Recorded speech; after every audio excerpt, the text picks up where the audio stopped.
السلام علیکم ناظرین، فیصل وائس یوٹیوب چینل پر خوش آمدید۔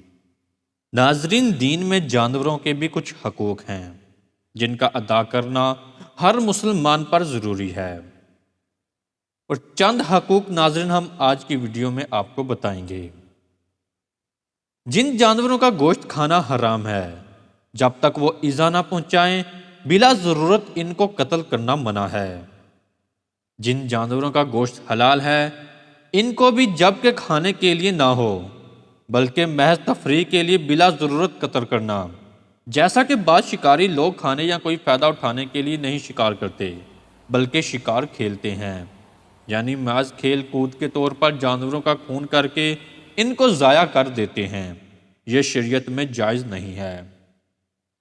ناظرین، جو پالتو جانور کام کرتے ہیں ان کو گھاس چارہ اور پانی دینا فرض ہے، اور ان کی طاقت سے زیادہ ان سے کام لینا یا بھوکا پیاسا رکھنا اور بلا ضرورت خصوصاً ان کے چہروں پر مارنا گناہ اور ناجائز ہے۔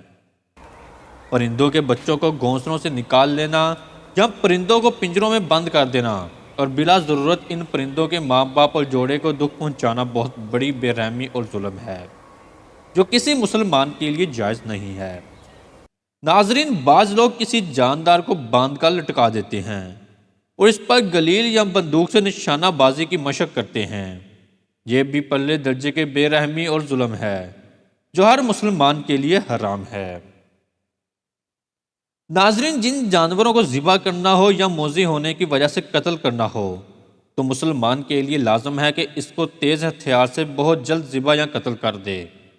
کسی جانور کو تڑپا کر یا بھوکا پیاسا رکھ کر مار ڈالنا یہ بھی بہت بڑی بے رحمی ہے جو ہرگز اسلام میں جائز نہیں ہے۔ ناظرین، ہماری آج کی ویڈیو آپ کو کیسی لگی لائک اور کمنٹ کر کے ضرور بتائیے گا۔ ملتے ہیں اپنی اگلی نئی ویڈیو میں، تب تک اپنا بہت سارا خیال رکھیے گا۔ اللہ حافظ۔